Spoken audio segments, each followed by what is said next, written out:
Hey, fam! Welcome to MIKEroaggress'd. A very early evening MIKEroaggress'd. Usually we're night owls here, but we got somebody awesome with us today, all the way from the People's Republic of the UK. I just discovered this guy, and I love his videos, and I think you're all going to know him very shortly. Say hello to Mr. Jack Jewell. I just discovered this guy. Hey, I'm so sorry. Videos, and I think. Oh, I hate my voice. Sorry, it's like I don't know where it's playing.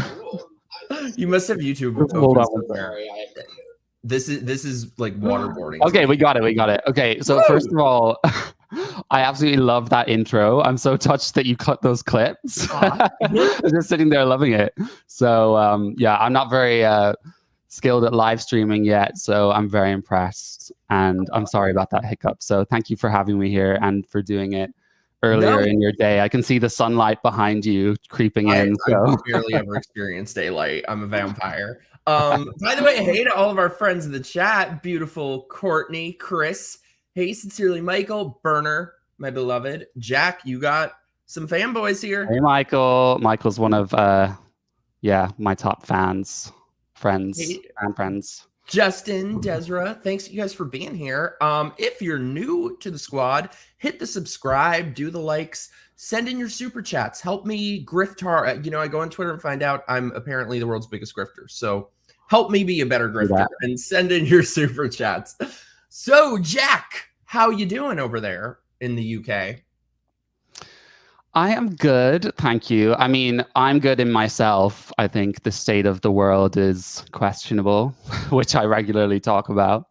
But things with me are good. I'm enjoying life a lot, especially since I started making strange stuff on the internet. So yeah, it's brought a lot of cool opportunities, including this one, and yeah, continues to be exciting. So yeah, I was saying this to my friend the other day. I'm like, God, when we're the normal ones and the sane ones, you know the world's gone batshit fucking crazy. Totally. Yeah, and I mean, I know what it was like to be slightly batshit crazy anyway, so I understand how insular and depressing it is, and I feel a lot more content now. So hey, Ramiro, we're existing in like a dozen different time zones right now. I love it. So Jack, for people who are seeing you for the first time, what is your villain origin story? So you mean how was I peaked, or just who am I? Everything, all of it. Who are you? I want tell me everything. I want the backstory. Sure. Okay, so I am Irish, but I've lived in the UK for 11 years, and I'm 30 years old this year. So yeah, kind of 60 in gay years probably. But yeah, I mean, I guess in terms of this whole story, I was never very political growing up. And as a young adult, I feel like I was actually pretty ignorant and naive when it came to politics and a lot of this stuff. But I did get sort of momentarily sucked into this queer culture for about 2 years, I would say. So it wasn't a super long time, but it was kind of a sharp rise and a steep fall. So I've talked about it on my channel that I guess it's interesting how people get absorbed in these kind of communities, and it's not just far left or queer. You can go far in the other direction too. But I felt like I was quite vulnerable as a person in terms of not having a lot of confidence, being a people pleaser, sort of wanting to be accepted by the clique. Like that was always something I struggled with a lot growing up, and then as a young adult. So that left me kind of vulnerable to this indoctrination, and it was great to have, you know, some new gay friends and stuff, which I had always wanted. And it was kind of a slippery slope in terms of it didn't start like that at all. But then, you know, like I originally studied musical theater, so I have stories from that too and stuff that's recently happened. But are they by the way, so I'm from New York, which I mean, that's like theater kid mecca. And like, I mean, don't get me wrong, it's in my DNA to like some show tunes. However, is it the same there that theater people, it's like a fucking cult? 100%. But what's so weird is I graduated 2016. So I trained at drama school from 2013 to 2016. And throughout that whole time, it was completely apolitical. You know, I remember when we had a general election, a few people mentioned it, but it was barely talked about. So, you know, in my cohort, there were people of different races. It was more heavily white, obviously being in England. But that was a time when people used to make jokes about everything, like about race, about your sexuality, you know, just offensive jokes, but purposefully offensive because we had such a strong sense of familiarity with each other. And then fast forward to now, it's absolutely insane. Like I didn't stay in the industry long. I left in 2018. And there were a few things that were starting to bubble under the surface at that time, like a few cancellations I noticed in the industry. But the whole thing just skyrocketed in terms of how it's changed. You know, now if I go see a musical or I look at the theater program, you know, it's all like she, her, he, him. And that's the thing. Sometimes it's an entire... I saw your thing about that. It's insane. Oh, yeah. Yeah. I mean, but that's to put it mildly. It's now everything they do is like, if they're, you know, playing a scene that involves any intimacy, like it's always constantly asking each other for consent. And there's so much...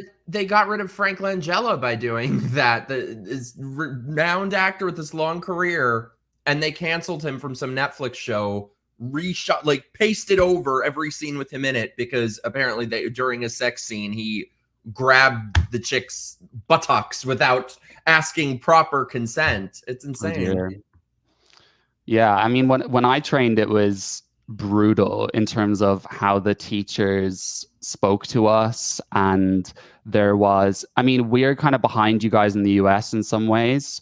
And in that time period, so 10 years ago, I never heard anyone talk about mental health.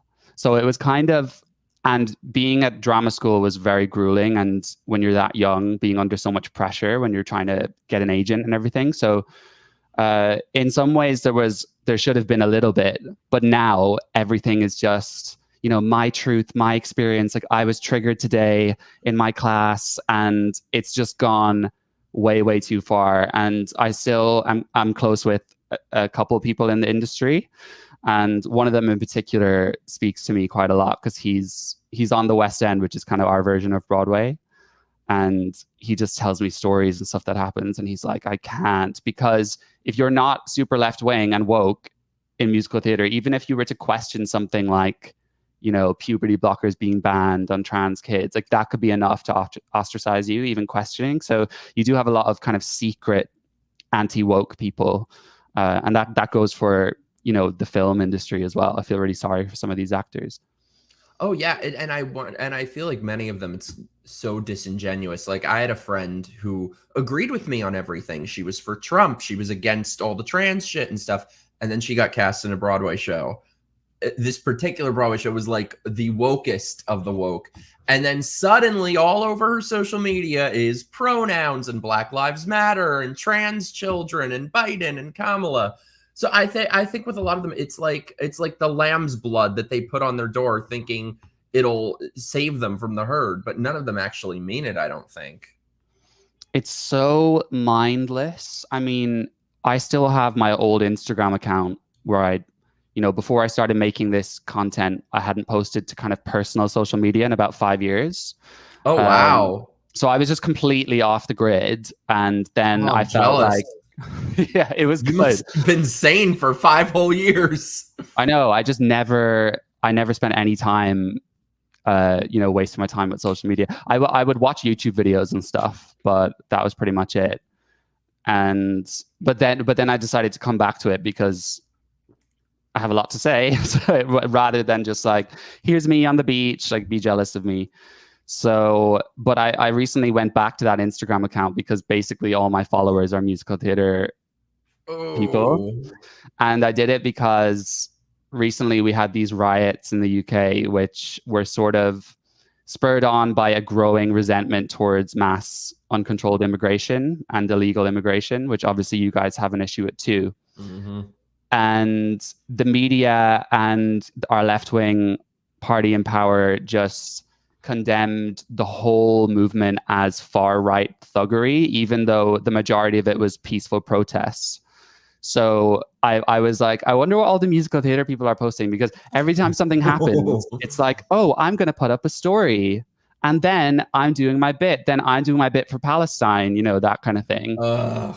And all of them were just posting the most just stupid, like brain dead stuff about the far right. So then I just created a big thread about like all the stats about immigration and like the rise in rape crime and how these people have legitimate concerns and like all this stuff. And it was viewed by loads of people, but I don't think anyone would dare say anything to me. So I can't with the Hamasos. That is my favorite thing. The alliance between young queers and radical fundamentalist Islam. It's so stupid. And it's not even that obviously they would reject us.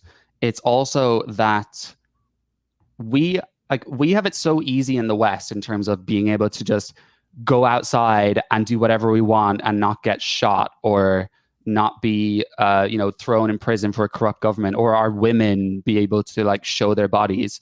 So, you know, for them to form an alliance with an Islamic state run by terrorists, and not only that, but to form opinions of being anti-Zionist, like it's gone. That's the popular opinion, is like we don't think Israel has a right to their own state. And recently, a nightclub event which I've been to in London called Adonis. So all these nightclub events are queer, but I frequent maybe a couple times a year now, because if I'm with the right group of people, we still have a good time.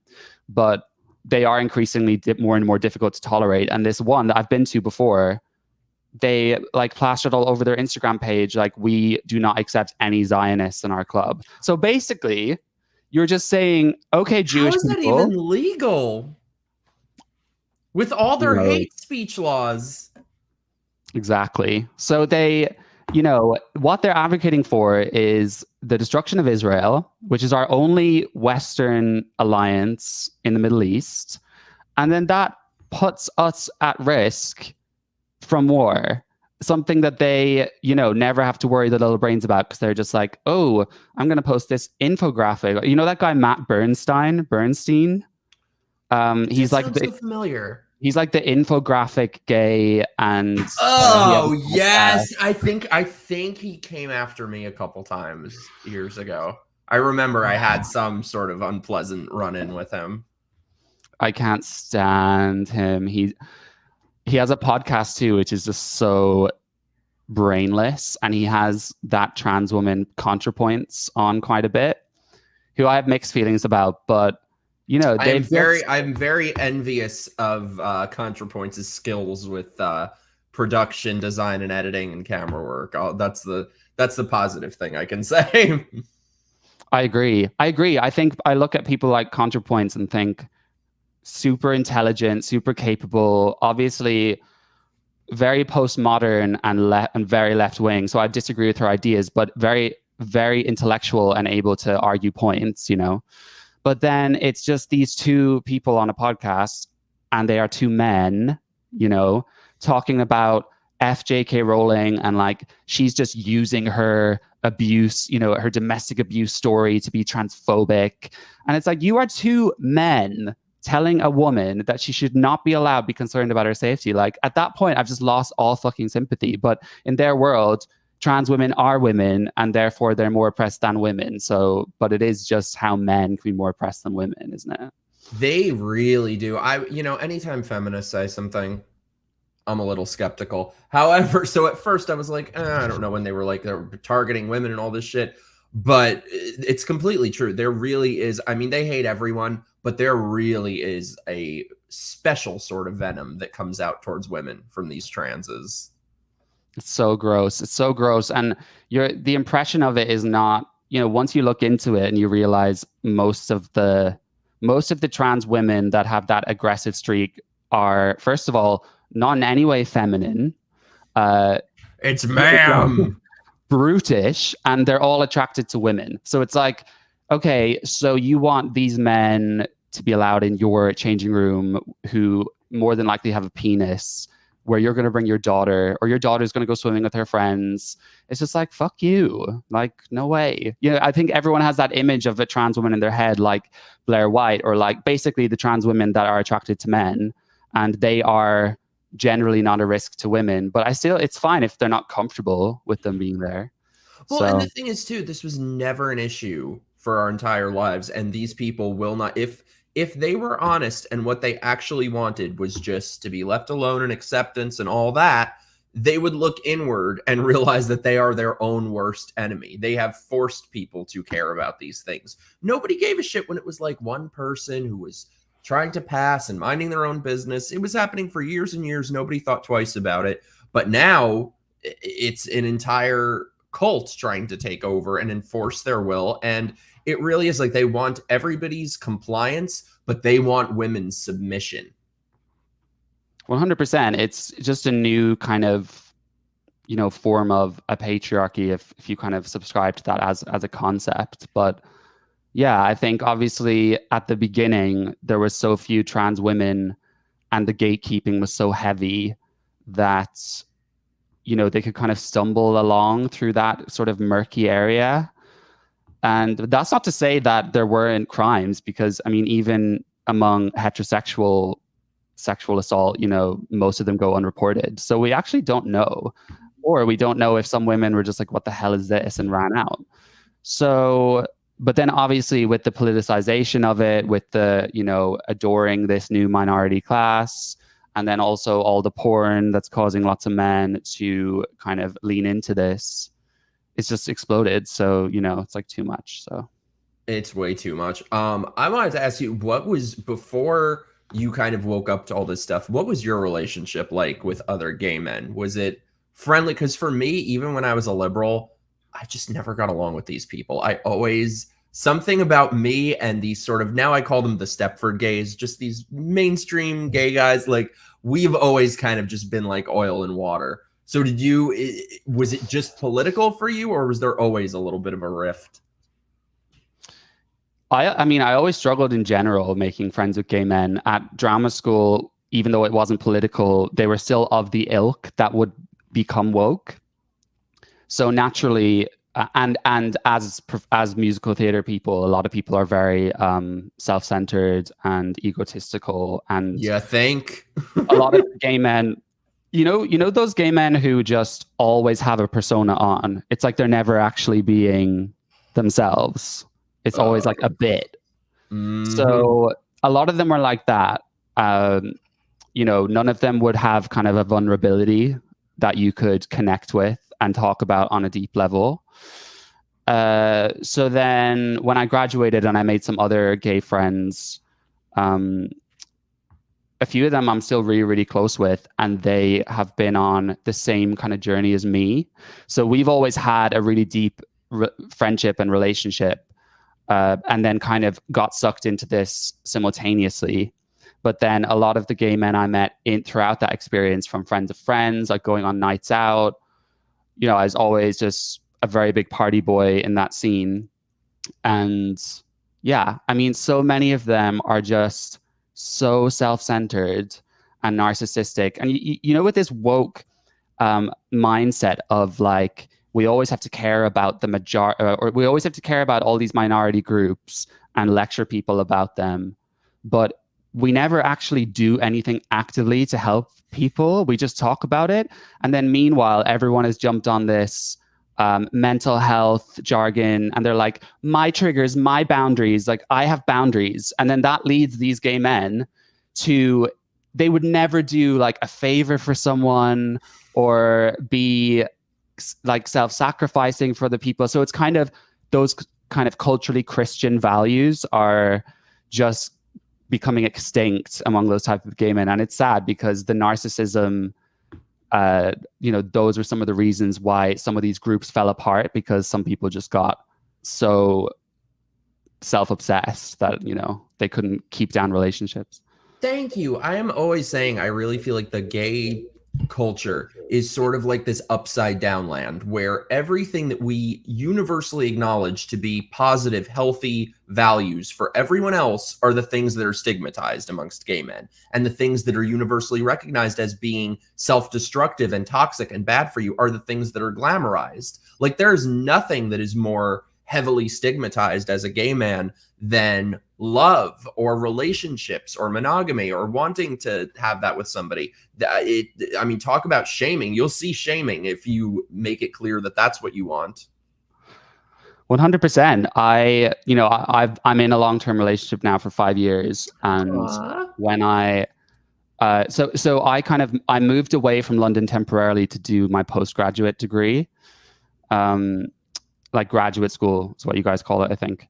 Mm-hmm. So, and while I was living in the Midlands of the UK, I met my now boyfriend, and he's always been far more sort of classically masculine, not at all into the woke theories, like was conservative in terms of political views, more kind of focused on like fiscally, you know, like economically and all that kind of stuff. And also very erudite when it comes to politics, like actually having a very deep understanding of the history of politics in our country and how the policy plays out and stuff, which is what none of my friends would have a fucking clue about that. But they think they do. They think they do. Yeah, and they only see through cultural lens. They're like, right wing is basically racist, and that's kind of that. And then left wing is like caring about people and giving poor people more money. But then they complain still about having high taxes, and it's like you can't really have it both ways. Well, and they're still poor. Like that's the thing in America, at least. They talk about black communities in inner cities. Democrats have had control of these areas for 50 years, and they're still complaining about nothing ever changes.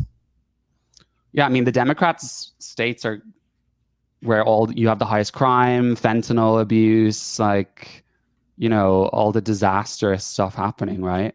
You know what I want to say too. I don't know if you've encountered this, but I think I think once I became more right-leaning, conservative-ish, I thought, and there are some that are great, some gays that are based, but I think what I've learned is that with some conservative gays, their views might have changed on politics, but nothing else. They keep the culture because they are so heavily immersed in it and so brainwashed by it. And so everything else stays the same. And they're just like the liberal gays. God, oh my God. I was convinced this was a parody, but it's not. If there were ever a tweet, I don't want to get my channel taken down, so I won't show it. But if there were ever a tweet that perfectly encapsulates these types of conservative gays, I saw a tweet the other day of this guy writing, this is typical stuff that a lot of them say, I will never be silenced by the left. I will keep fighting. And you blah, blah, blah. All the self-aggrandizing stuff. And with it is a picture. Close up on his junk. Him grabbing his hard dick. I'm like, what does this have to do with the text? It's like the perfect metaphor for some of these people. Yeah, I know what you mean. I mean, the complexities of the sexual culture in the gay community is difficult to talk about and untease, because I think it's not as simple as someone just kind of knowing that their lives would be better if they found something meaningful. So, I mean, we can go into that, but I was going to say, I mean, I don't think so. I wouldn't necessarily class myself as conservative. I would maybe more center right, because there are still some sort of liberal values I retain, and some of them relate to kind of sexual liberation in some ways, in that, for example, for me, and I've just kind of been lucky in terms of how my approach to relationships has been quite healthy. But as a single person, I was always able to kind of enjoy kind of casual situations. But then whenever I've been in relationships, I've always wanted full commitment and monogamy. I was never ever as far down as like group kind of scenarios, or like sex parties with drugs and all that kind of stuff. being very laying myself up bare here. Perfect. So you know, if I have friends that sometimes like have hookups and stuff like that, I don't look down on that and think, oh, you're just kidding yourself. But at the same time, I do see a lot of gay men in my life do that, and not really give dating a proper chance.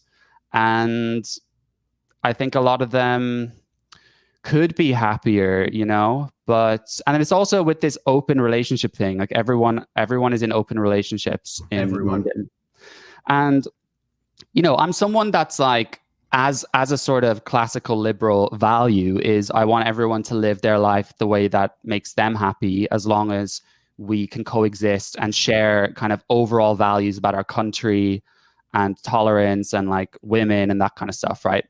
So I don't want to judge that necessarily. And the human experience is so complex that maybe there are some people who just genuinely thrive in an open relationship. But then I also think that that would probably be a minority. And the kind of culture we have is telling gay men, for you to be progressive, you need to be in an open relationship.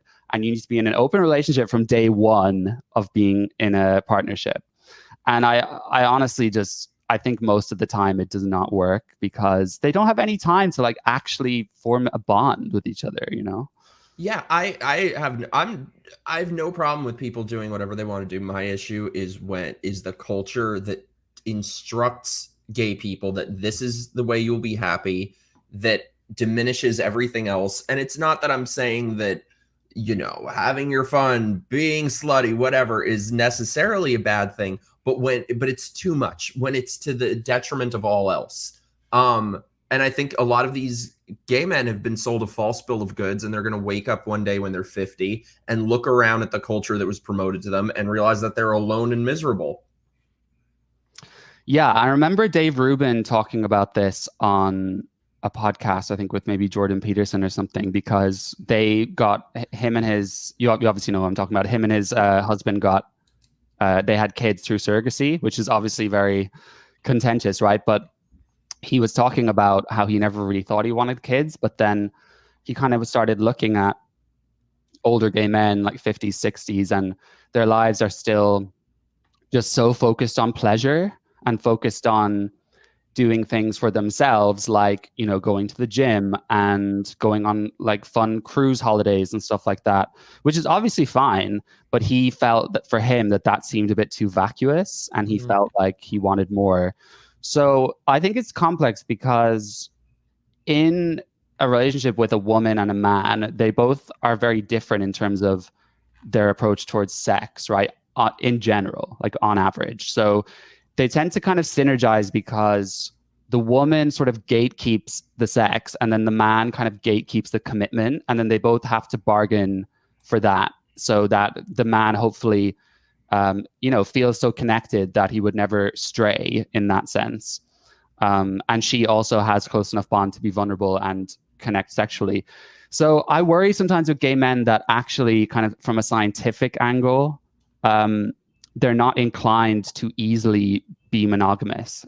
Does that make sense? Because they're both two sides of the same coin in terms of both having the same type of sexual drive. Like there's no kind of gatekeeping, and like, you know, this is why you see what you don't really see lesbian sex clubs of just like a lesbian having sex with like 50 different men in one night. That is because they're men, you know. If straight men could do that, a lot of them would do it, but they can't. And I guarantee you lesbians have a lot better outcomes in their lives than gay men do. Yeah, you might be right. Let me catch up with the chat real quick. We got some super chats. Also, hey to all of our friends who are joining us. Esteban, the beautiful Christy, the beautiful Sage. Justin, thank you so much for the super chat, dude. West Virginian and DC gay community was the definition of oil and water. Thank you. I'm so glad it's not just me.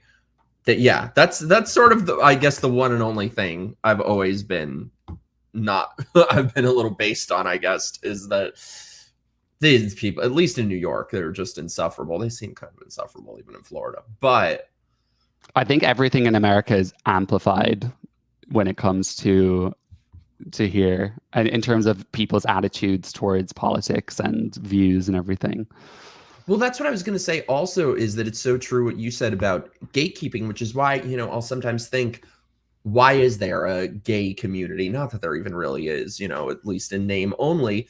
And, you know, there really could be a use for one there, because that culture should be all of our gatekeepers. And when that doesn't exist, everything else falls to the wayside, I think. James, thank you so much for the super chat. A lot comes from a sense of jealousy. The younger LGBT gen barely had any fights to contend with. Yep, these bitches had it too good. They create new oppressions to have that fight. That's the thing, is when I get these gay leftists coming at me on Twitter, we do not exist in the same reality that they're saying, oh, they're oppressed and the homophobia, and they're genuinely, how big of a factor in this day and age is homophobia in your life? Because it doesn't exist in mine. Yeah, you see, this is an interesting topic, right? Because now we have this weaponization of, you know, past oppression. And it's not just for gay people, it's for, you know, people of different skin colors. It's for indigenous people because, you know, they were colonized, all these different things. Or like, you know, someone now who, for example, has a disability, and even though everywhere they go may have actually disabled access, they might still be like, for years, like, we didn't even have a stairs to go up, that kind of thing. And it's like, okay, I get it, but also, you know, look towards the future type of thing. And I'm sure there's lots of scenarios where actually a disabled person does not have what they need. So I'm just making a blind assumption there as an example. But this is something that kind of I try to talk about, because you see the conservative movement now get so annoyed with LGBT and trans and like, leave our kids alone, that they will say things like, you know, no one cares anymore if you're gay. You know, why are you making it such a thing? And why are you pretending you're oppressed? Which is actually largely true, right? But then they go as far as like, you know, Amala Epinobi, who I really like, but she kind of just doesn't believe that there should be any kind of community, because she's like, oh, well, you just like having sex with the same people. Why should that be a Apparently, community? so does your screen. What? Balloons popped up. Sorry. Yeah, what was that? Where did they come from? They heard the word sex and they threw a party. Got it. Party Love time. You. Yeah, what was I saying? So, but I mean, there's no coincidence that every male friend I have in my life is gay. And that's not just because I've kind of decided like these are my community. I get along with some straight guys really well, but there's never been the infectious energy and kind of common ground I've had with gay men that I've had with straight men. And it's not just about like, oh, our experience like coming out. It's not about that. It's like a certain quality and an energy and a sense of humor and all this kind of stuff. So I do think that in that terms, the community is important to have, you know, gay bars, gay spaces and stuff that can actually be gay and not, you know, straight girls who are non-binary now. But then I think what Stonewall and these charities like GLAAD and stuff like that, they could be focusing on so many other issues. Like, you know, in the UK, we have a big Muslim population, and which is another topic. But, you know, obviously being gay is kind of just a statistic, right? There's no evidence that being born into Islam or being a certain skin color makes you less likely of being gay. So you do have in my country, which is, I don't know, they're like 6% of the population, you have loads of gay kids being born into these families. And this religion completely condemns that. So you probably have a lot of gay men here and in the States, although you don't have as big of a Muslim population, but you know, ending up just marrying a woman and having kids. And like, where are Stonewall and all the LGBT charities about that? You know, they could focus on that. So in terms of like, are things good now? For me and my demographic and like where I live and the people I interact with, I have no problems at all. But there are obviously pockets of people that do, and those things just aren't being talked about. No, I totally agree. I think the way that the gay community exists now, it would be better off if there was none. Because it is so toxic. It instills the worst possible things. It encourages people to just be the worst that they can be, and they market that as pride. But I think if there were some sort of community, like we had said, that we're instilling positive values and encouraging people to be their best selves in some way, that could be that's very needed, but that's not what's happening, of course. Yeah, because I mean, with men, obviously one trait is kind of the sexual drive and all that. But another kind of positive trait of masculinity is kind of a sense of responsibility and duty and stuff. And that's not something that is promoted for gay men, really. Self-sacrifice, duty, honor. If you have a family, like, being a protector. That I know that I'm talking about quite stereotypical things, but a lot of those qualities are what stop a man, cheating on his wife and stuff. Because yes, he may have these desires, but he's fostered like positive masculine traits too. And a lot of gay men, they just have they've kind of subscribed to more of the negative sides of masculinity, like the narcissism and being having an ego and being cocky, and not really having any appreciation for the intimacy of sex. I actually had one question for you, which I'm interested to hear, because someone's asked me this before. And when they were trying to get gay marriage in, both here and in the US, there was kind of a narrative from the far right or the conservatives that, okay, if we give them this, then they're just going to want more, and it's not a good idea. Like, marriage is for glad they were proven wrong about that. So, I mean, do you think that they've been kind of vindicated? And also, if you could go back and change the outcome, like, what would do you think all of this gender madness would have happened if we didn't do that? I don't. Well, so first of all, it pains me to say it. I hate the fact that I have to say it, but they've obviously been proven right. They just have been. I hate to say that. I don't think that causation equals correlation, or is it the opposite? I can never remember saying. Correlation doesn't. The opposite. Flip that and reverse it.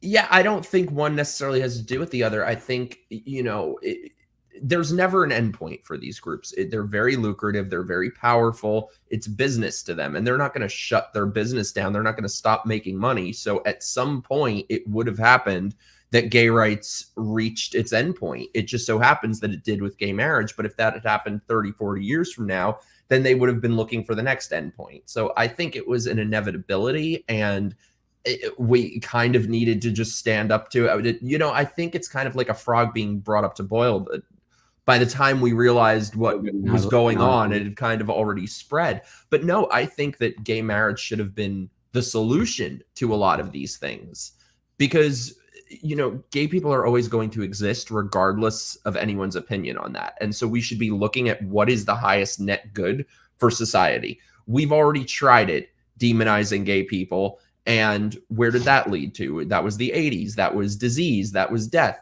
That did not work out for anyone. So having gay marriage should have been another way and offered gay people a different approach to life, and a more productive and fulfilling one. But of course that didn't happen. And I swear none of these bitches actually wanted to get married. They just pushed gay marriage out of spite. There's no reason. They're not one of those people actually gives a shit. They're probably out banging 10 different people a day. Yeah. And I mean, most gay guys I talk to in London, they would look, there's this such strong culture that this is something I got really sucked into, of they just hate like heteronormative society, and the concept of how most straight people kind of want to settle down and have a home and get married and, do all the kind of normal family things, have the kids. They would kind of just not only disagree with that, but it would be a regular topic of conversation just to say how grim that sounds. And like, they kind of have this attitude of that straight society and kind of normies are basically denying themselves of life's pleasures because they've not sexually liberated themselves. They're still wearing, nice things and have normal fashion sense instead of all this crazy fucking like green hair and all this stuff. And they also have kind of more conventional lifestyles and jobs rather than these people I know who like smoke weed every single night, get drunk a lot, like take loads of drugs and then have like a part-time job doing something creative. Like that's seen as kind of, you know, oh, this is the life. But like they're all miserable, you know? They're all miserable. They're all miserable. They're all on antidepressants. They're all on prescription drugs. They're all unhappy, and none of them want to look inward at the reasons why, because I think so many of them are so, this is like what I was saying about how a lot of gay people become more conservative, but it's only surface level. It's only with politics, and they are so heavily immersed in the culture and so brainwashed by it that, you know, I think for a lot of them, they've never even been told these things. The things that we're talking about, unless gay people are specifically not on the left, I think many of them have never even heard these sorts of things that we're talking about.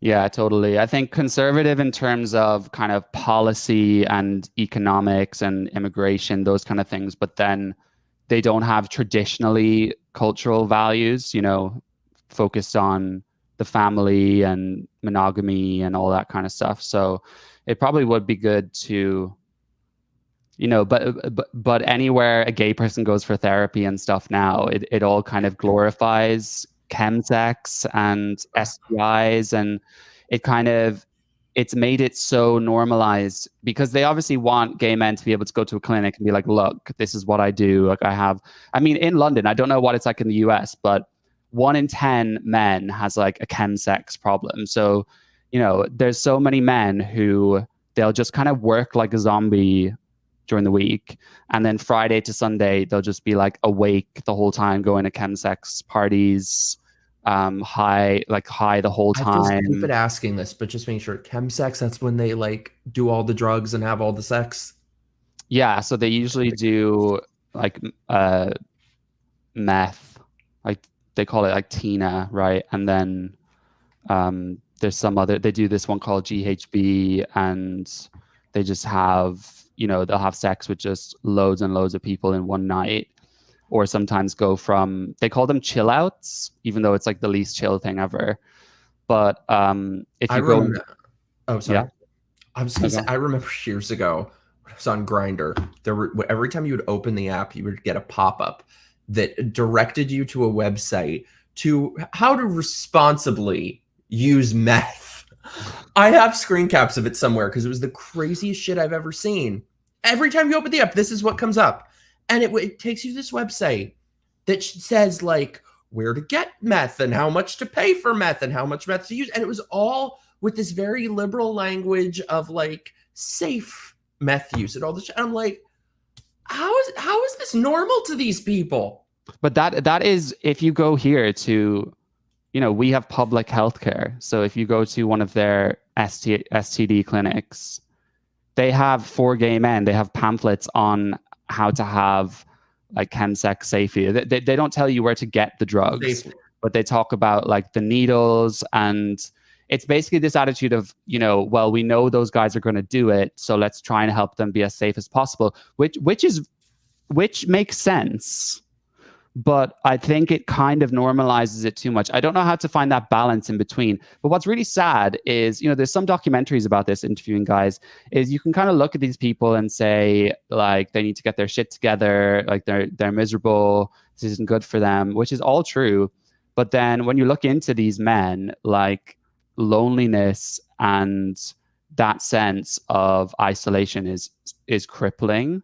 And I mean, they're all also just always on a constant come down, so that can't make things any easier. But there is a lot of deep loneliness in the gay community, because I think the way still our generation, I assume we're kind of close in age, but grew up. How dare you? I'm 22. You 22? No. I'm trans age. Than you, though. I'm trans age. I'm transracial, bitch. I'm Mexican. I am a black African. I practically have a dish in my lip. You what? I practically, you know, there's African bitches who have the dish in their lip. I'm gonna go one of those. Let me hit up Maggie. Thank you so much for the super chat, my love.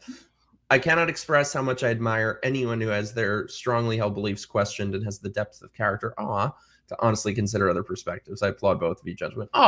Thank you so much.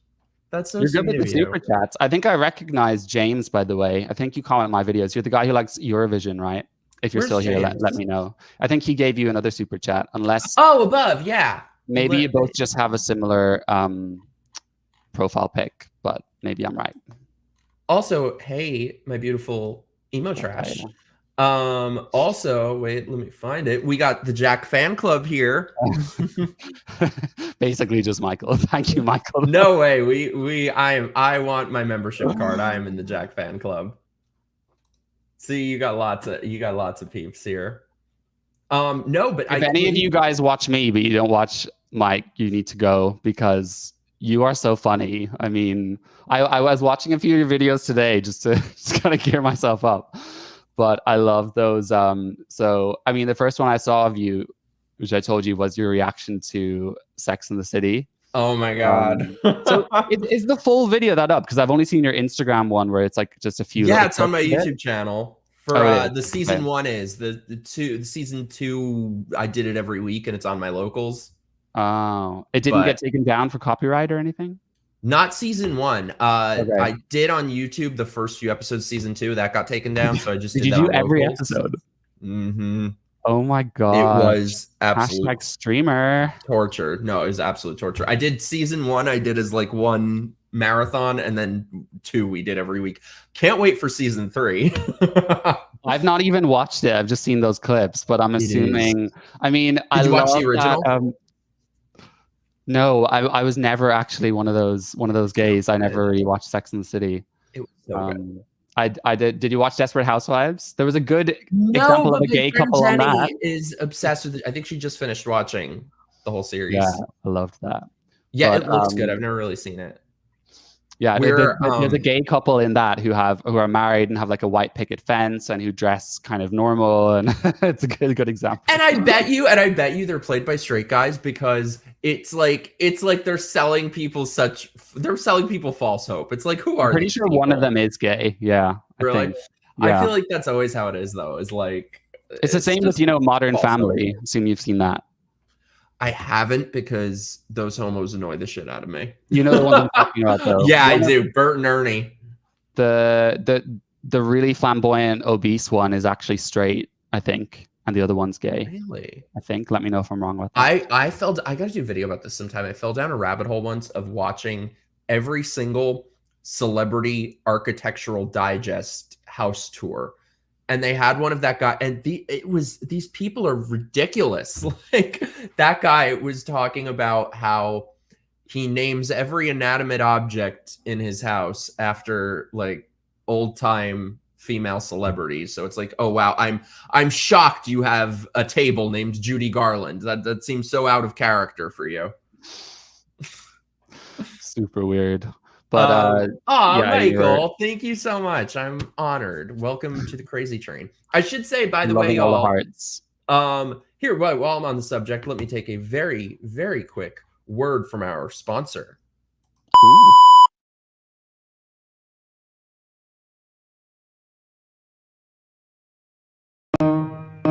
It's time for my grifting. Give me all your money. Don't just be a drifter. Help me be a grifter. Fuck you, pay me. So if you like the channel, subscribe to my locals or my Patreon, one or the other. Become a channel member. I have multiple members now, just like the guy with 2 dicks. I can say I have multiple members. We do lots of fun stuff. We do movie nights. We got a Discord. We've been watching every week season 1 of The Apprentice, which that show is nuts. And October coming up, we got lots of fun, spooky stuff, scary movie nights. So join the squad, send in your super chats, help me grift hard. I'm kind of just getting started with making more videos and doing more stuff. I'm attempting to do this full time. So we'll see how that goes. You totally could. You have your own unique style of comedy and approach, and you do just say whatever you're thinking, which is so funny. You're very, very extra in your reactions, and that Sex and the City thing was so funny. I mean, like, the 2 things that got me are that woman walking into the, you know, lecture hall, and then they go, "You're the professor," and just because she's black, and it's like, this is not reality, that what you guys are talking about. And for people who live in New York. And also, if I was that actor, I would be like, I've played this role for decades, and now you're making my role racist. Like, fuck you. Like, I'm not saying that. She is like a socialist. She's so far left. That bitch, who's the actress, ran for governor of New York, as further left than Andrew Cuomo. I actually can't, with all of these celebrities like Oprah, Lady Gaga, like all of these people, you know, Julia Roberts, Robert De Niro, Hugh Grant, like they are all people who have intelligence and something about them which has got them to like the pinnacle of their career, a career that's built on capitalism, let me just add. And they have just bought into this like Democrat Kamala smoke show. I'm just like, what is going on with them? This is true, by the way. Well, we'll see what we've been talking. So I'm trying to get him on. I'm trying. I make no promises, but I'm trying to get him on for you guys. So we'll see. Lady Gaga's dad. He came out that he's supporting Trump. I saw that. Someone sent me a podcast he was on or something that, so my grandfather was an Italian singer, and he was talking about how he was such a fan of my grandfather. So I was like, once I saw he was for Trump, I was like, let me drop that name. Yeah, it's just, I mean, I find it quite sad, really, that they all just give into this, just all the rhetoric, just it's a self-fulfilling prophecy. So if you say that Trump is evil and he's a threat to democracy and he's a threat to our way of life enough times, people start to believe it. But then you ask them, but what does that look like? I mean, what is he going to threaten your life with? One of my friends was recently in the States, in Ohio, speaking to people who were, you know, bisexual, and they said, yeah, I'm already starting to, you know, look at what countries I might be able to get a passport in when Trump comes in. Go.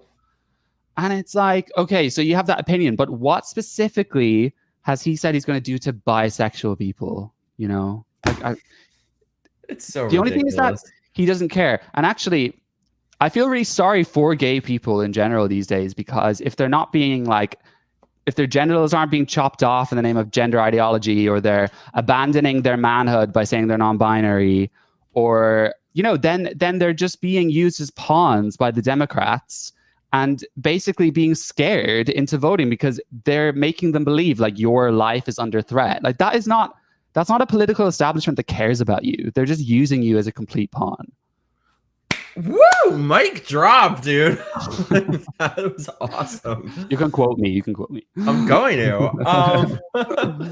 Yeah, no, I completely agree with what you were saying, that I've never experienced a more lonely and deeply unhappy group of people than most gay men. And so many of them just refuse to look at the reasons why. Mm-hmm. And how do you feel about Trump? Oh, I'm so that's the funny thing is, like, these people come at you as though you think about Trump as much as they think about Trump.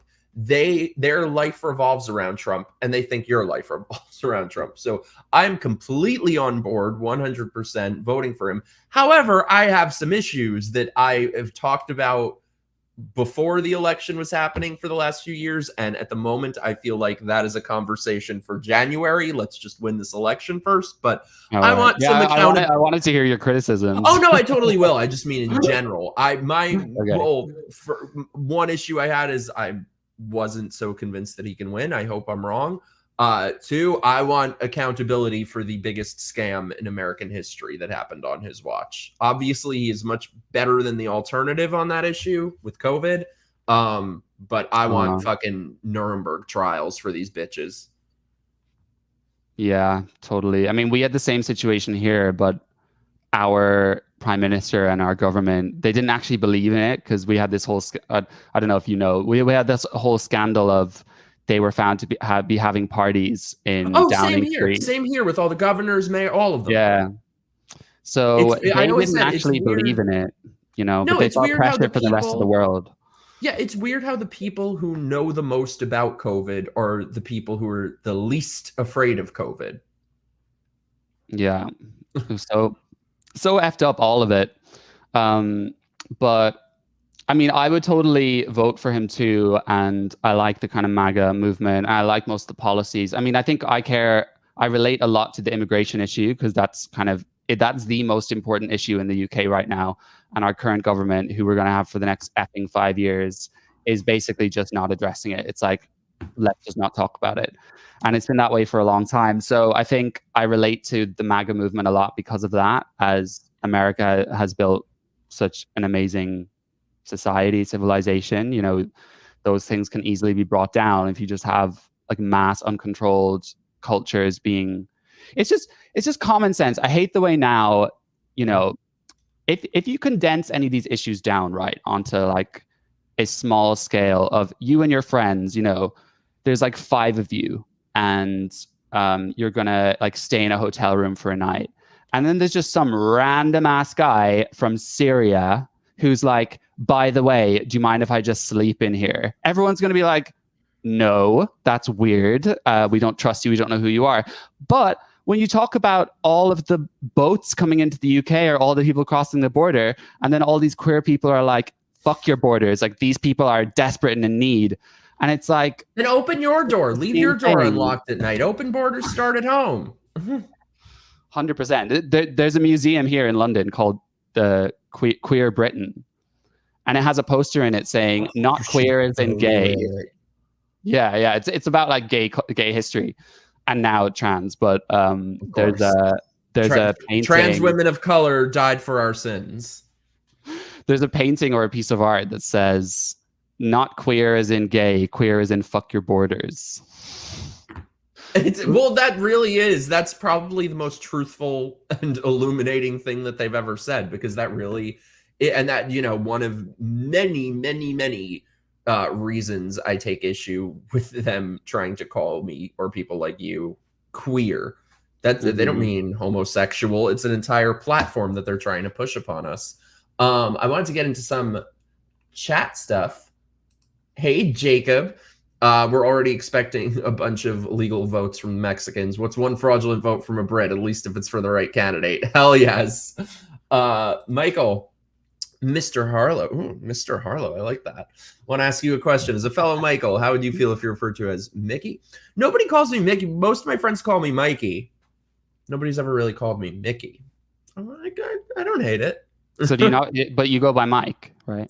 Yeah, I feel like most people call me Mikey, but I feel like let them come to that on their own. Like I feel like it's cringy to call yourself by a nickname. I'll be ready to call you Mikey by the end of the Hell yes. Justin, did you see about the NYC COVID czar getting caught in the sex party scandal? Of course. That's exactly what we were just saying.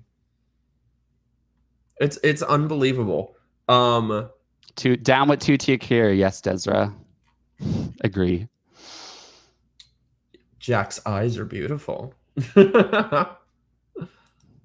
Queer's a political label. I shall allow myself to be patronized. That's absolutely. Oh, and it's so funny because these people go on and on about you have to call people the exact words they want to be called. And if you don't, it is literally violence. And then if you're like, cool, well, I don't want to be called queer, their heads explode. And they're watch the meltdown. So patronizing. Like I'm working on a video right now, kind of breaking down one of these TikTokers. You would definitely recognize him. He's this non-binary guy. He has long black hair. Oh, I know who you mean immediately. Like a 5 o'clock shadow. Yeah, the orgies one. Yeah, the gangbang. Yeah, that guy. Oh, yeah. This guy. He is like. He is like the most intolerable one for me because he makes videos that's a reaction to like a question, and you'll have the question up here, and the question will say, you know, I accept you in my space and I will use your pronouns, but why can I not request that you not call me cis? And he's like, okay, everyone, so I know that this seems difficult, but as a gender educator, I'm here to help you. No. And he's like, cisgender is a word that's been around since the beginning of time. And it's like, you are just so effing patronizing and gross and slimy and self-obsessed that who the hell sits here on their ass, like 600,000 followers, watching that and thinking like, yay. It's pathetic. A lot of them do. A lot of these bitches do. That's the scary part. Do you know Jeffrey Marsh? Do I? I've seen some of your that was something else I was gonna say. If you guys not seen it, like you have a video of Jeffrey and then a video of you side by side, and you just mimic him perfectly and say all of the same things. It's so funny. That must have taken ages to practice and stuff. So yeah, I get very OCD with those. I'll like make notes of every little gesture. You seem like a bit of a theater kid. That is the meanest thing anybody has ever said to me. Fuck you.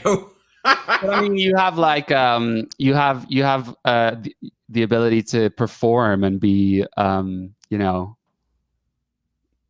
very creative in that sense. Oh, so thank you. I didn't mean it in terms of personality, more just in terms of thank God. Yeah. Jacob, thanks for being here, my love. Oh my God, what I was gonna say though, so I made that video and the first thing he says is, I want to talk to the kids. And he's like, parents, hand the phone over to the kids and leave the room. And so I remember I was showing it to my dad when I made that video. And my dad said to me, he's like, wait a second. He makes these videos saying that, but they don't actually do that, right? Like these parents watching don't actually hand the phone over to the kids so they can watch Jeffrey Marsh. And I was like, no, they can't. And then I clicked on the thing of his TikTok where you can see the response videos.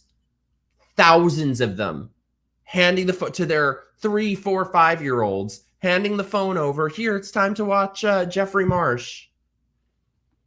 Yeah, and there's such a, to kind of bring it down to a serious level, there's this whole kind of queerification of children and of society.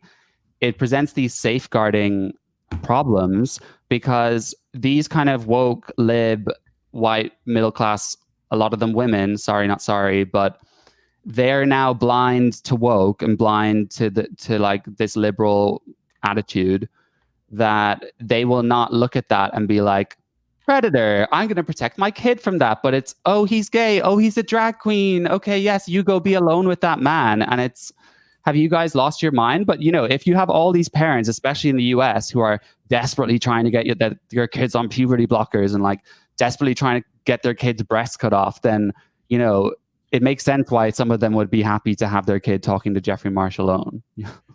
It's so sick. It's so sick. And that I can't stand that one. Like this guy that you were talking about will just be walking through the streets, filming himself, talking about the orgies that he went, describing in graphic detail the orgies he went to. It's like, in what universe is this person a woman? There's no woman on planet Earth who acts like this. We should even the whores. We could react to a couple of his videos, actually. Do it. Well, I was just gonna say, yes. Let's. Do you know? I don't know his name. Do you? Oh, I actually have a lot of these saved because I'm working on a video of him. Oh, I love it. I brought one too because I knew I was having you on. I was like, I gotta find something for us to react to. So, while we can do yours first if you want. Sure, let's do them all. Let's mention it all. So before we do that, let's this I guess brings on our favorite segment. Trances of the week. Trances of the week. Trances of the week. Trances of the week. Trances of the week. I love how you didn't even put in the effort to have more than one line of lyrics. It's just the same lyrics. That's all they got. It identifies as a full song. You've got the voice too. I'm telling you, you should be on Broadway. Oh, that's not bad. That's like some computerized shit. I love this. Mikey has externalized homophobia and I've externalized misogyny. I love it. Externalize that shit. Don't keep it buried in. Hell yeah. So this first of all, I don't have you seen this one? I wanted to mention this before. It's a woman who has the zipper tits, got them cut off, and is a non-binary, and kind of, you've seen her videos over the last year or two, probably, I saying bet I know what crazy you're talking shit. about. Yeah, the one And who's kind now- of recently gone back on tea and cut her hair, and yeah. Oh, I don't know about that part. This is the one who's Oh. now begging for money and is crying. No, in no, every yeah, video. that's what I'm talking about. Yeah. Oh, Mhm. Christ. Aslan, Begging for I money. think is the new name. Yes. Fucking Aslan. Every video shaking and crying and begging, and her life is a mess. And I'm going to do a video about this, but I genuinely feel sorry for this person, because it's like, I ain't giving you money, but I can give you the truth, which nobody else will tell you, that this person has had everything robbed from her by this ideology, that she was told this will be the cure to your problems. This is the key to acceptance and validation and fulfillment. And it has taken everything from you. It has taken your body, your money, your mental faculties. But I think once you're in that deep, I mean, once you've began cutting off body parts, what are you going to do? Say I was wrong?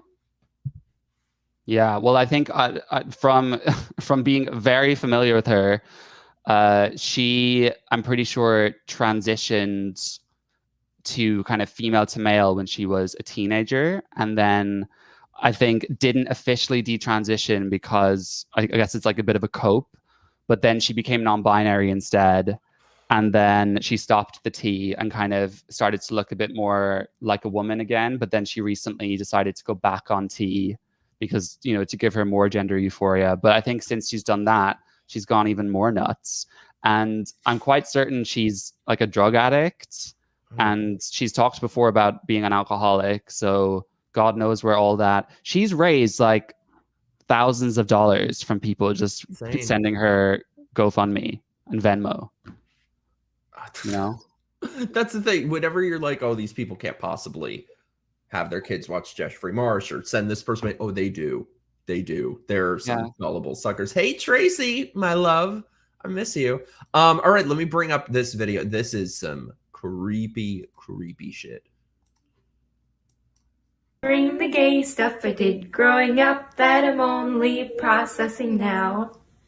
I'll be the boy vampire, and you can be the innocent girl whose blood I drink, and then we get married. She's so pretty. I want to be her. I want to. So first of all, what adult acts like this? Yeah, I'm pretty sure all the sperm in my body just died. Also, she's like, Rainbow Bright is so pretty, so you're a gay child. Everybody, bitch, I knew Rainbow Bright was pretty. Rainbow Bright was a freaking queen. And yeah, what is this association of kind of LGBTQ gender education with, even if you're not serving children, it's still done so cutesy and like, it's just, you know, now rainbows are just starting to creep me out because I associate them with all of this shit. Mm-hmm. She does look like Pee Wee Herman, Lou. She looks like Where's Waldo, like the female. Be best friends with her. I love her. This math homework's kind of boring. I wonder what two girls kissing looks like. Oh, we're going through every age of children. This is like all ages. I don't even understand, what is she doing? Like, what is she trying to represent? Children? Like children being in touch with their queerness? Oh. What are you up to? Okay. There's no seats. Can I sit on your lap? Yeah, you can sit on my lap. Oh. Well, that was pretty darn gay. Remembering the gay. Why? Wow. Why? I mean, you know, if she's making that to be shown at concentration camps, then, you know, she's doing a good job. So we probably just didn't hear the brief, right? Of like, you know, what is the purpose of the video? Because then it would make more sense, right? Because if she wants people to no longer be living by the end of that, then, you know, props to her.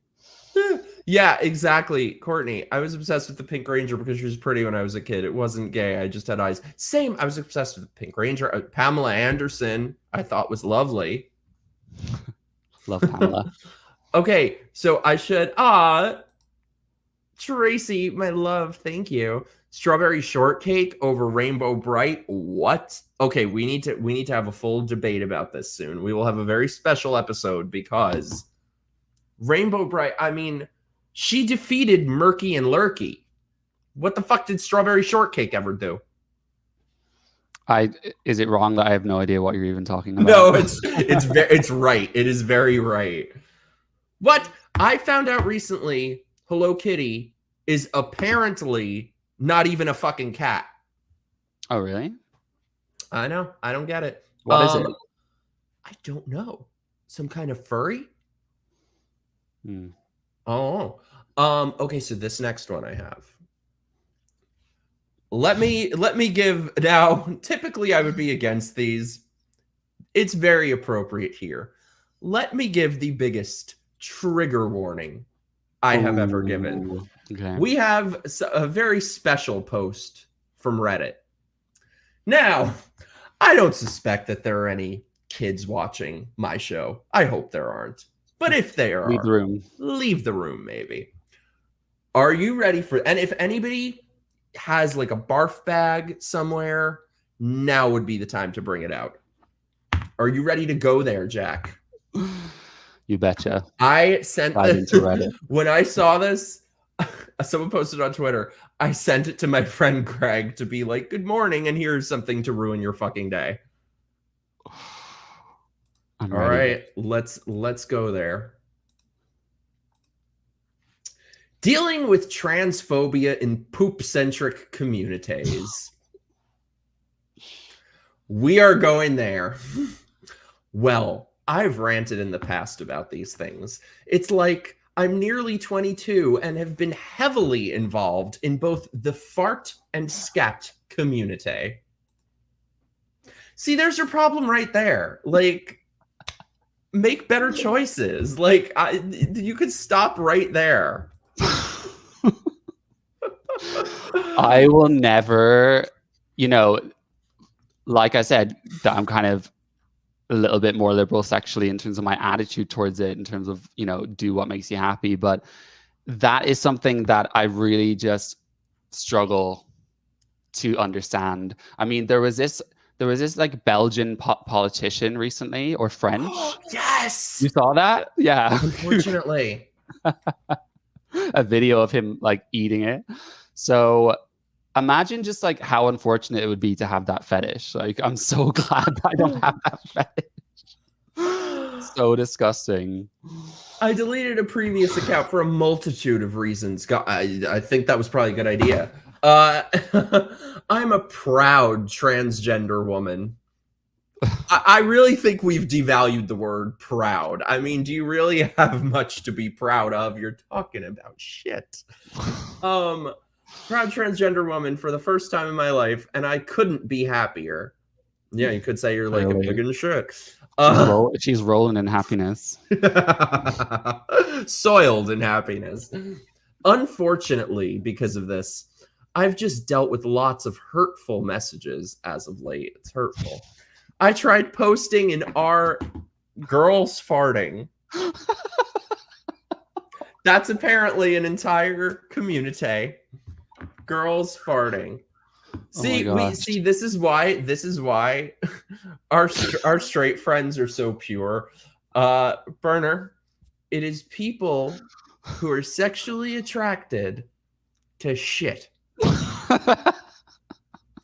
Can you guys imagine, by the way, can you guys imagine my poor straight friends that I live with having to overhear my show from the next room? I mean, imagine living next to one of these people that has hookups and has the hashtag quote unquote scat community over for hangout.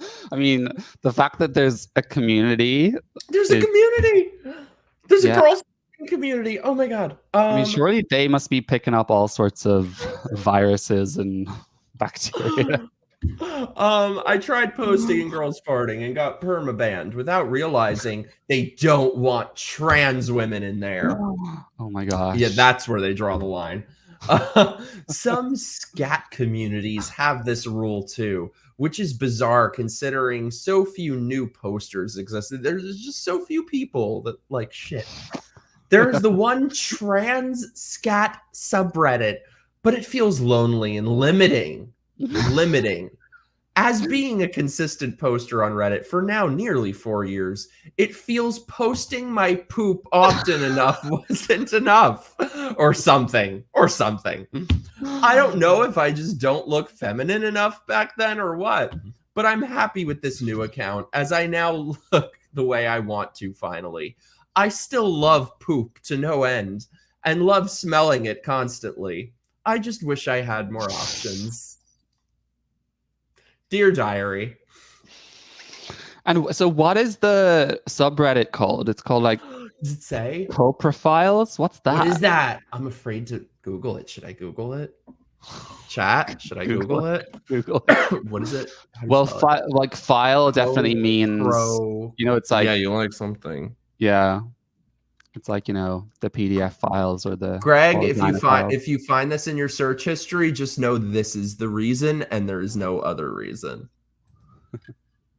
I'm afraid to hit send.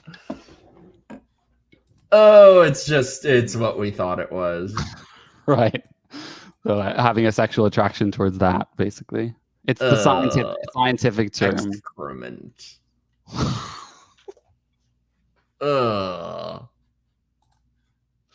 Do you think their attraction has? We look at Reddit.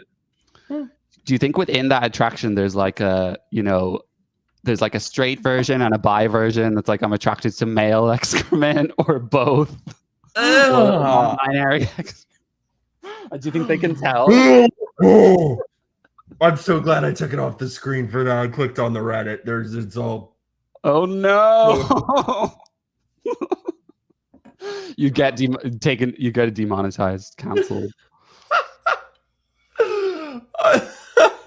See, where else are you gonna hear people talking about this shit? You ain't gonna get this on, you know, Turning Point USA.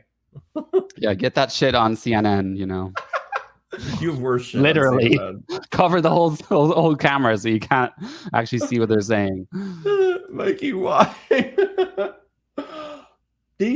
What a day to have eyes. Actually, no, you're just making me want to come back more.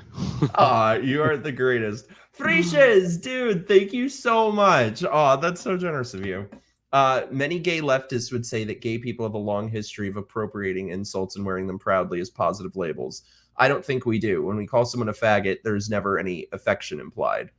I mean, I think there can be in the sense, but not when it comes to actual terminology. To me, there's a difference between, you know, if we were to jokingly call each other, oh, sup faggot or whatever, like that's one thing. Or, you know, how they say black people call each other the N-word.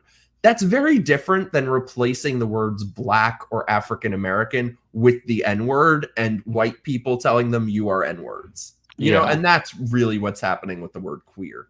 I mean, I don't like the word personally, and I do feel a bit weird when people use it, but something I am quite against in general is having words that can only be used by certain people. I just don't like that. I think either all of us should be able to use the N-word or none of us should. I would still elect not to use it, but I think if, you know, a white rapper decides to put it in their song, I don't think that he should be canceled because, yeah, to me, it's just, I just don't think it makes sense. That I think it just, all of these things, they just divide us more, you know, how it's everyone's unique experience, and it actually just divides us more. And when we do it in language, it does even more. Well, and I think that really is the goal. And some of these things where you see, I mean, it's like entrapment when you have these cases of, you know, some young girl and everyone's going after her because she was singing along to a rap song and said the N-word. You know, like some of them, it's not because there was any racism. It's just they found the magical word to get someone. And that's all it's ever about. 100%. It's so depressing how, you know, just people's lives are ruined because of such trivial matters. Like that's something I just wish I could take from the 90s and put here in terms of attitudes for that. I mean, have you had situations where you've been denied, I don't know, relationships, jobs, or stuff like that? For being gay?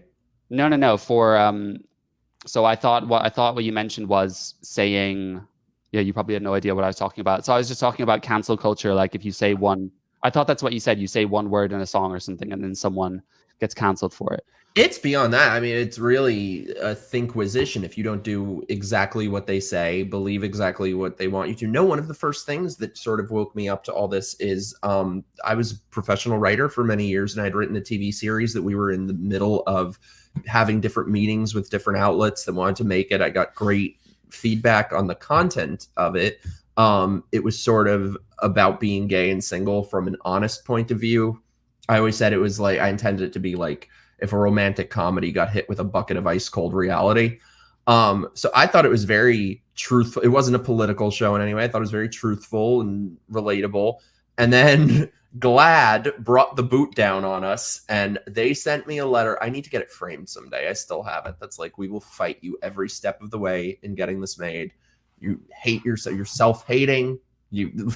That's always their go-to.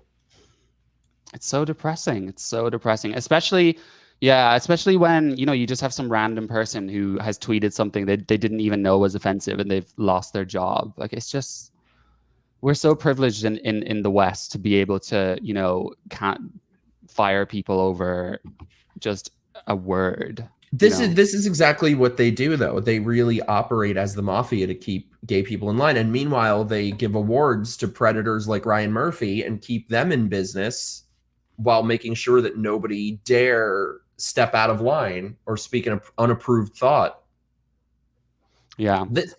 I just interviewed this prominent, you know, feminist journalist in the UK who has been critical of the gender stuff for a very long time. And she got, this is back in like 2015, but she got disinvited from a panel at a university. And the panel was called Freedom of Speech in Feminism. And she got disinvited because of her. Wow. It's like, how just the cognitive dissonance of that situation. Like, it doesn't surprise me though.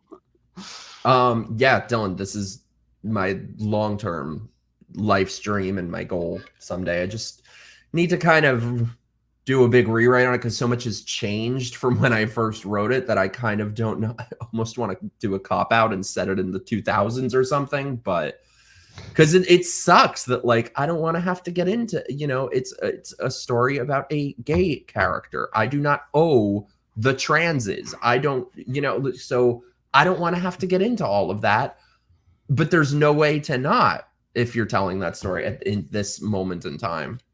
And then it automatically becomes something political, which is what I didn't want. So yeah, I got to do some thinking about that. Yes, I decided I'm going to make this video this week because fuck that guy. I don't know. Yeah, he's probably the most powerful producer in television here. He did Glee, American Horror Story. Oh yes, I know him. I know Jeffrey Dahmer.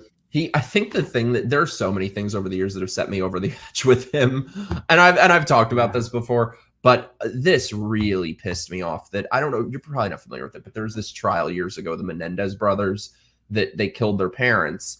And it came out that, like, they had been brutally raped by their father their entire lives. The mother knew about it, covered it up. And look, I'm not advocating murder, but do I feel sorry for the parents? No. So anyway, Ryan Murphy just came out with this show about them, portraying them in this, like, and I mean, these are children who were victims of rape and pedophilia, portraying them like in this sexual homoerotic way, making it look like they're lovers. It's just one of the sickest things I've ever seen. So is he trying to expose them or what? Or is I don't know. I think it's just about making something salacious, but it kind of says a lot. So it's not. So it's a drama. It's not a documentary, or no, it's not a documentary. Yeah, it's supposed. It's like, you know, supposed to be the. I don't know, but did they go to prison? Yeah, they're still there, and they had actually. I'm going to do a show about it at some point. But they were on trial the first time, and the jury deadlocked, so they retried them, and in the retrial, they would not allow the abuse to even be mentioned. Yeah, So, you see, yeah, for me, I mean, it's like that Gypsy Rose Lee or Yeah. something. Yeah. I mean, if your parent abused you your whole life, especially if it's sexual, and you kill their ass, like, I don't think. I mean, agree. if it's provable, if it's like solid, this is what happened. Yeah. Then, yeah, I really don't think you should go to prison. No, I agree. I was totally on her side too. But now she seems like she's kind of a bit like she seems like she's become, which, you know, I guess she's earned her right to be a little slut. It seems like she's become a little bit of a slut, but good for her, I guess. Oh, really? I probably would would be be her too. was just like she created a TikTok and she got millions and millions of followers in about a day, and then I haven't really checked back in with the story since then. But What is she's she definitely TikTok? yeah. So she got out of prison and then she created a TikTok, and within, you know, a day she had like over 1 million followers or something. But she definitely has, you know, like a lot of these Hollywood child stars, like they kind of have baby brain. They sort of have a stunted, you know, like when she speaks, she just still seems like she's kind of in a childhood state, which is sad. It's kind of funny though how, if you've ever seen the movie Chicago, like it's kind of come true that these people like get out of prison and become TikTok stars. Yeah. I mean, you can commoditize fucking anything, so. We should get to the fucking orgy guy. Ugh. Oh, do you want to? Okay. Yes, we have to. Ugh. Okay, let me try and see if I can present. Oh, I saw this the other day. Did anyone else see clips of Greta going full on pro Hamas? Yep. Oh my God, yeah, she's another one that's just like, get out of here. This is funny. Unpopular opinion. I used to simp for Jeffrey Dahmer until I came to know the fuller. Okay, here's my. I will say, not real Jeffrey Dahmer, but Evan Peters is Jeffrey Dahmer. Like if I got pulled in by Evan Peters as Jeffrey Dahmer, I'm getting killed. That would work on me. I think I have to. Do you share a browser? Because I think to get audio, I have to share it in a browser. To share audio. Well, let me see if the let me see if you'll be able to hear it.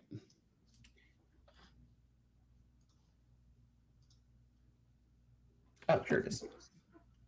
Let me see. Okay, can you hear this? A lot of cis women Yes. Hit the full screen. It doesn't work when I do that. Oh, that's fine. I'll just try and make it as big as possible. What's the text box say? Okay, so it says, I'm not hating, I support you in your identity, but the reality is it scares some women to have you in our spaces, like a bathroom or locker room. Ooh, one sec before we start. My beautiful Friches, thank you so much, dude. Mike, were you ever at his home in P-Town? Whose home? I've never been to P-Town. Jeffrey Dahmer? Is that where he's from? I'd go, but no, I've never been there though. Hold on, I think I might be able to get it full screen. Hashtag technical difficulties. Okay. Oh my god, this is hilarious. I have a huge crush on Anna Kasparian from TYT. Not equating her to Dahmer, but weird. You could equate her to Dahmer. So can you not? Oh yeah, here we go. Okay. Ready? Mm-hmm. A lot of cis women share this sentiment, and I do want to break it down. This may be uncomfortable to sit through and to listen to, and I think that's why it's important that we do this. Feeling like trans people are a threat to you in a space like a bathroom or a locker room is actually a version of internalized misogyny, which is not necessarily your fault. You are a man! From the prevalence of patriarchy, but it also does mean it's our responsibility to unlearn it for the safety of fellow women, especially trans women. In my experience as a gender educator, the majority of cis women who have experienced As a gender educator, I thought you were joking, Jack. in today's world see anything that codes to Hey, them as Joseph.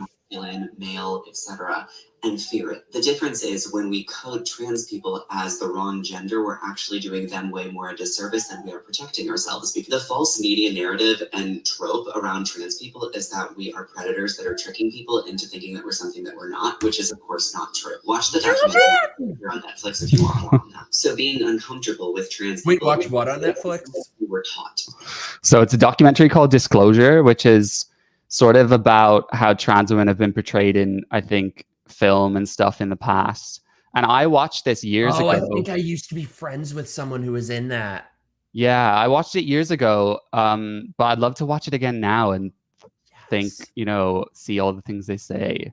Complete gaslighting. Like this is not a trans person. This is a man who painted his nails and grew his hair long. You're not special.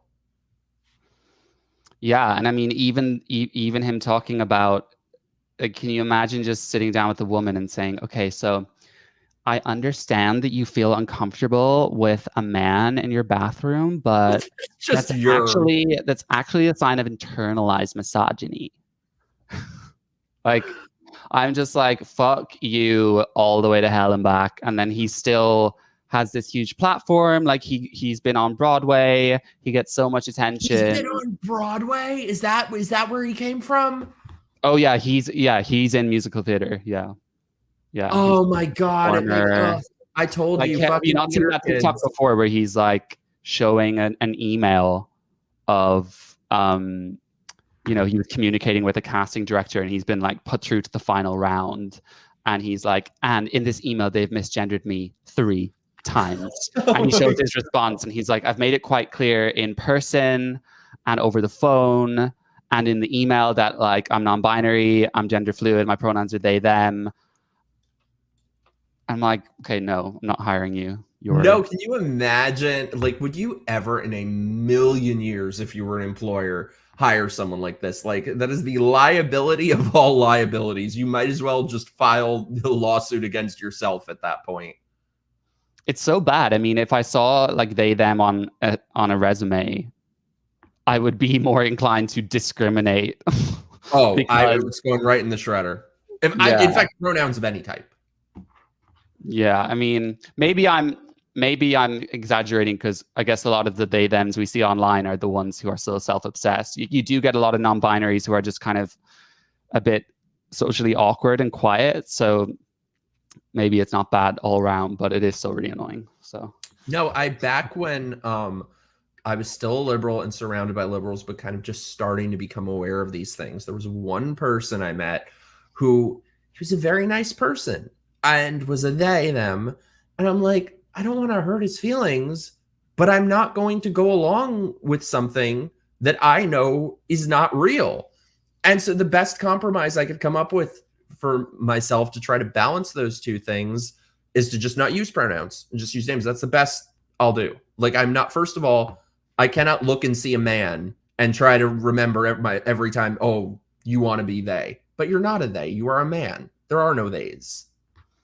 Yeah, and so many of the theys are just women with, short hair.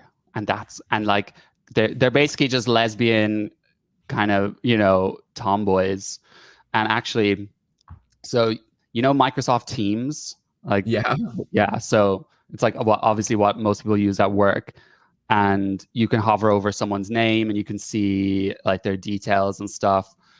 And I was in a call with somebody, and I didn't really know this person, but I hovered over this person's name to see where she, where she worked in the organization, like what part she was from. And they've recently added the ability to put pronouns on Teams. So it says your name, your email, your pronouns, and then it said they, them, and I was like, ah.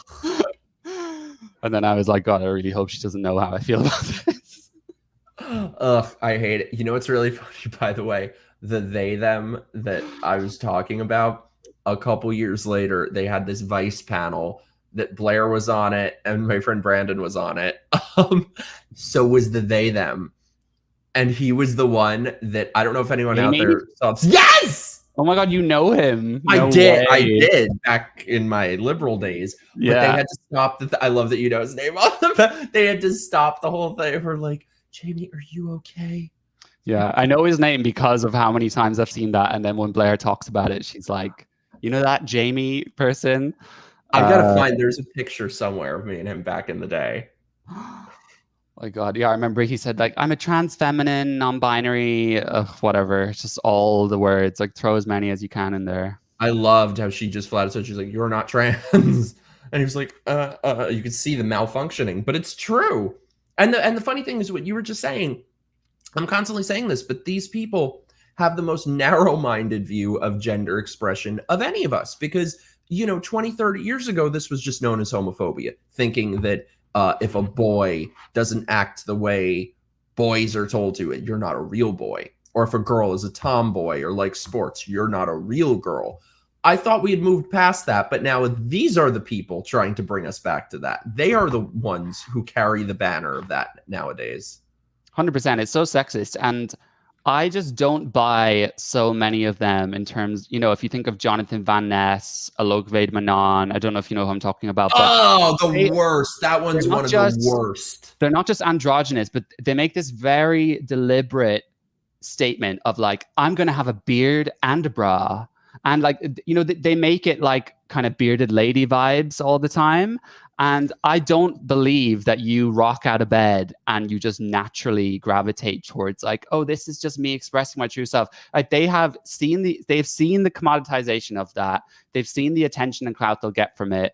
And they'll say, okay, I'm going to make this like as gender bended as possible and also make it look ugly as fuck. But you can't tell me that because, we've been oppressed for centuries and we've been erased from society, and now I'm finally like living my truth, blah, blah, blah. No, and the funny thing is, I've known people over the years, I've had friends who genuinely had gender dysphoria. And the thing is, for somebody like that who genuinely has that condition, if they were a man trying to be a woman, it would be unsettling to them to walk around with a full beard. So that, I feel like that's kind of how that these people do not experience gender dysphoria. They do. They're so full of shit. Justin, thank you so much, dude. I can naturally do correct pronouns with trans folks, but I tried and can't do it with they, them. Good, and you shouldn't.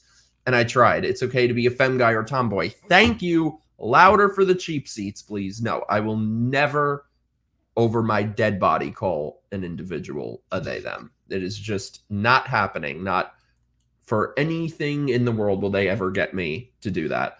No, and I agree. The thing is, and I guess that you probably feel the same way, is I'd always been completely supportive of transsexual people. If you are happier living your life as the opposite sex, God bless. I don't give a shit. I'll call you whatever. But they have taken it to such an absurd extreme that they're forcing us to change our views in some ways or to take a stronger stance on it. They're making enemies out of lifelong allies, and they don't seem to realize that might not work in their favor in the long run. Yeah, and I mean, it's still very contentious on whether it really benefits anyone, as a medical intervention. Like, yeah. I do recognize there are trans people who seem to be thriving and happy, so I wouldn't invalidate that and say, no, you're wrong. But I guess when you look at past medical scandals, like there was a time when they thought women who were hysterical and stressed and basically just going through it, if they took their ovaries out, they would be cured. And you did get like 20% of these women say like they experienced cure because they expected to, So I think like I do support people who do it and it from that kind of libertarian angle, but in reality, like a lot of the trans women that are actually likable and based and usually into men, a lot of that is kind of running away from being gay. So it is a bit of a problem. It's not an ideal outcome for anyone, I think. I love this so much, by the way, Thin White Axe. As a diehard David Bowie New Romantics fan, make androgyny great again. I love this. Thank you. See, it used to be a point of individuality, but now it's the complete opposite. There's nothing individualistic about what these people do. It is all just collectivism. Yeah, and there's something, to be said about wearing something that's a statement. And, you know, for example, Lady Gaga, when she first came out, and she would have just some wild outfit. But in her interview, she wouldn't just talk about the outfit and how, you know, she's finally getting to express herself. Like, she would talk about her music, you know? Mm-hmm. And the fashion statement was just her doing her thing. And it was so much more impressive. But now it's like, you have the fashion statement, and then your whole interview is as a non-binary person, as a queer person. And it's just, you're so fucking boring, you know? Boring, deleted. It's unbelievable. Oh yeah, this is cool. Demi Lovato dropped the whole they them pronouns. So that's a good thing. There's hope for some of these people, hopefully, that they'll, you know, realize that it's completely full of shit. I love, by the way, when they have multiple pronouns, like instead of they, them, or she, it'll be like she, they. I feel like that right there is kind of an admission that they're full of shit. They don't realize it, but it is, because they are claiming that pronouns are such a deep thing and to not acknowledge them is, it's an act of violence and all this bullshit. But here you are saying, oh, call me this or call me that. It doesn't really matter.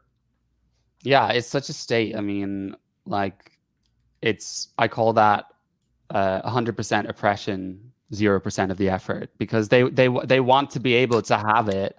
I love that. They can't be bothered to actually enforce, you know, and be that annoying nit in your ear being like, remember, it's a they. And it's basically just, it's becoming this way for women, for young girls to be like, okay, well, if I go she, they, then I can kind of run away from the pressures of womanhood a little bit more. And none of these, the way like we celebrate trans, none of it's ideal, because for someone to have to medicalize themselves for life, and, you know, a woman on testosterone, for example, will likely not live as long as she would have otherwise. Like, this is not an ideal outcome. So I don't mean we shouldn't have the outcomes for anyone, but celebrating it as, you know, something to be really, really proud of also doesn't make sense. No, I completely agree. That's what I was saying, that it kind of really has made me reevaluate. Like, you know, I've no problem with if that's what people want to do, but it has made me reevaluate. Is it really good for people? I don't know about that. Especially when, you know, do you see Chris Crocker? He transitioned. I literally just saw that the other day. First of all, okay, I feel like he first he looked like a trans, and then there was a period in between where, I can't believe I'm saying this, Chris Crocker, leave Britney alone guy, got hot for a minute there. He was hot for a minute there, and now he's a chick. Yeah. So I saw a video the other day of the evolution.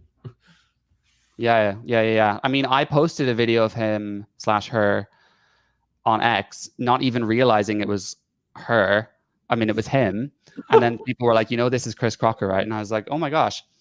But in the video, you know, it's so confusing what pronouns to use here. But he was basically, someone had said, you know, did you think you were ugly as a guy? And she was basically reacting.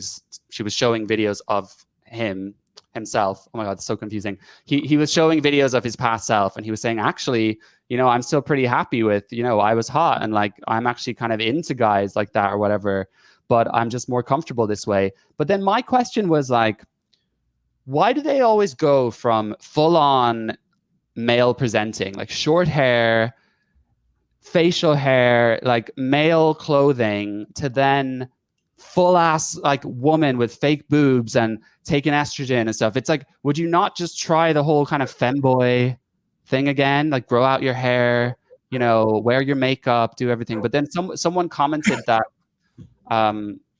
one thing about some of these guys is apparently they really want to sleep with kind of straight men, essentially. Or I know that they're not technically straight, but the kind of men that go for trans women they're not like me and you know? Can I bitch about this for a second, please?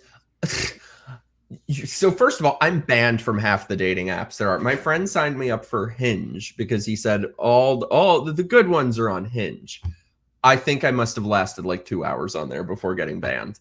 They make you answer questions. So it was a question like, what do you do to connect with the LGBTQ community? And I answered honestly, I was like, I stay as far away as possible from insufferable alphabet people. I got banned from Grindr because I made a joke about the vaccine. But anyway, Jesus. if you look at the numbers, gay men are something like what 1% of the population. So we already have very limited options, very limited numbers. So I'm down to just Tinder at this point, which I'd been banned from, but I got myself unbanned. Mistake. But you go on there and half of them are trans and the other half are straight guys who says just looking for a trans woman. And I'm like, Really? you know, we already have such limited options just in a numbers sense. Get your own fucking app. You'd be more popular on it than the rest of us. God bless. Or don't even make your own app. Is it? So can you not filter them out on Yes. Tinder? Is it asking so much to just have a setting the same way you do men, women? Why not have a setting? I want to see the transes. I don't want to males see the who like transes. males. Yeah. Yeah. Well, I do Only think Mike can get himself banned from Grindr. but for the most lame reason. I know. I really so need to go to the lame, too. It was like- bathroom. So, were you going to continue much longer, or should I? No, should I I was go going to say go we and should come wrap back? up soon. Okay. Should we wrap up and then go to the bathroom, or go to the bathroom and then wrap up? Up to you. No, I'm happy to wrap up now. I mean, yeah, it's been like 2 I was hours, gonna say so. we should anyway. This was amazing. We have so much more shit to talk about. I will be on this lovely gentleman's show. What, next week? No, my Or whatever. podcast. So it's not live. So cool. I think we'll probably have to record like late in October because I already have the guests for October. So Perfect. Well, it'll be like a November episode. So perfect. I can't wait for it. And my beautiful, beloved, sexy chat. Thank you guys so much for being here. I'll have another show later this week. And this week we will be continuing our apprentice watch party on my locals. So like I said, join the squad, join the locals, join the Patreon. is Apprentice woke? No, because it's from like 2004. Oh, right. It was So it's kind of Trump. like analyzing it. It's just a good ass time. It is and then they have Celebrity Apprentice, which is like even crazier. Oh my gosh. Sincerely, Michael says, Jack, you're handsome as always. Thank you, Michael. And it was lovely meeting you too, my name twin. Jack, where can people find you? Oh yeah. Yes. Jack Jewell. Google it. TikTok, Instagram, YouTube is my main platform. X, everywhere. I have a podcast called the Jack Jewell Podcast where I interview people, I react to current events, and yeah, I do lots of different videos. So check it out. And all his links are below. All my links are below. You better follow this guy. Follow me too while you're at it. Jack, this was amazing. You are freaking awesome, dude. We got to do more stuff together. Thank you so much for being here. You too. Honestly, you're great. And thank you for reaching out. Hell yeah. All right. I will talk to you guys soon.